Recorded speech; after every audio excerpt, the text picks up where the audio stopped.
people despise you,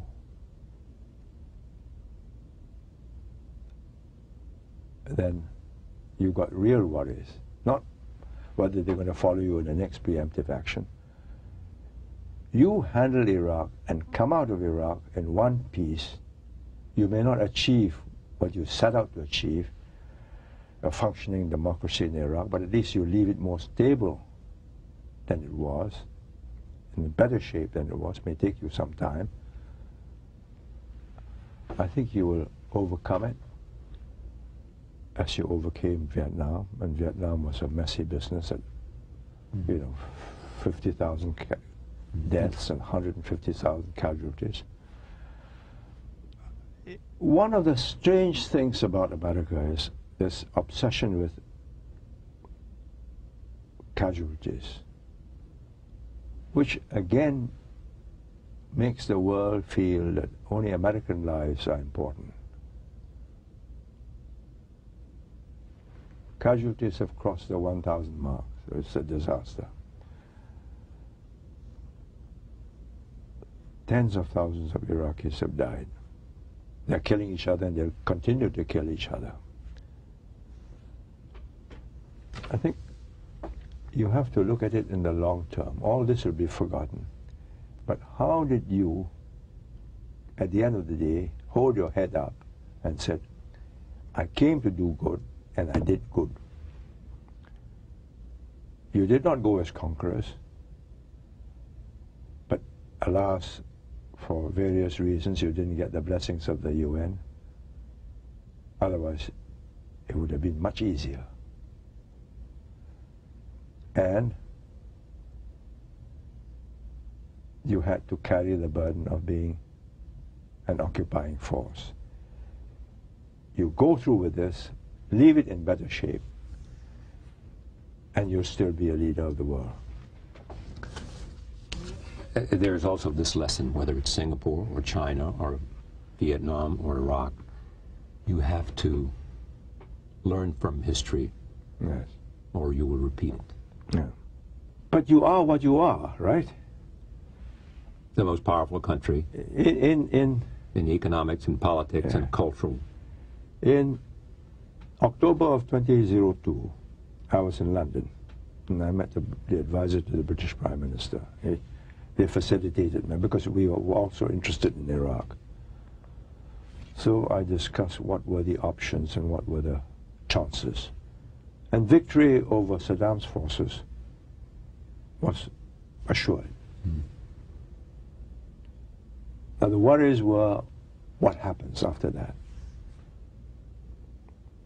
And I had read excerpts of what happened with the British in the 1920s. They had 250,000 British Indian troops, and they suffered many casualties, over 20,000 casualties.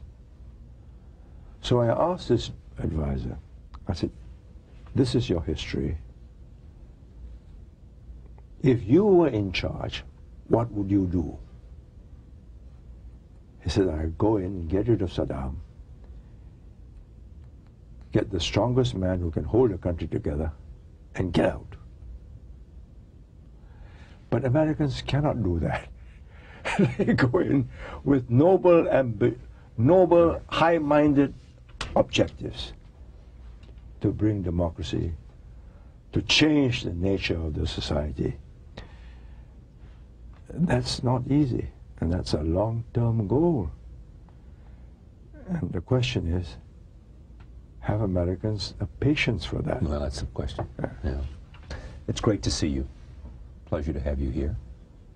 I hope you'll come back. And we are still friends with America. Yes, indeed.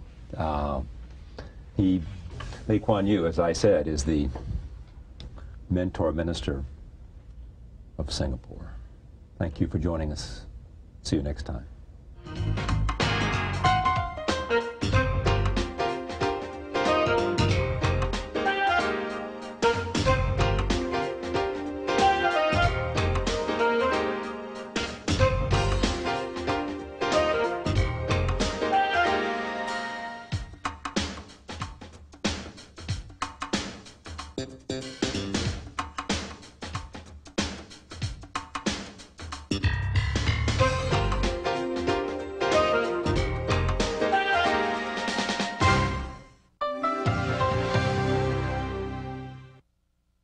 Funding for Charlie Rose has been provided by the following.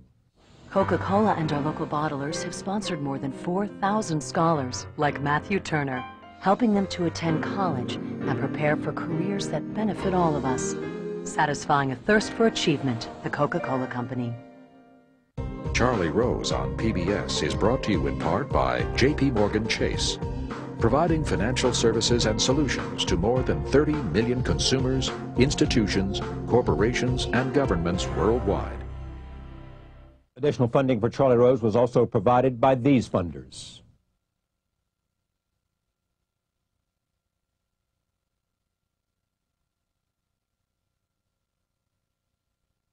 And by Bloomberg, a provider of multimedia news and information services worldwide. We are PBS.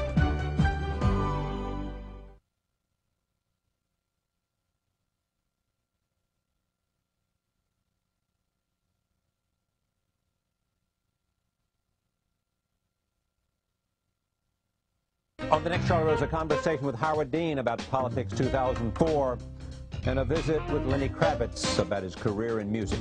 Join us.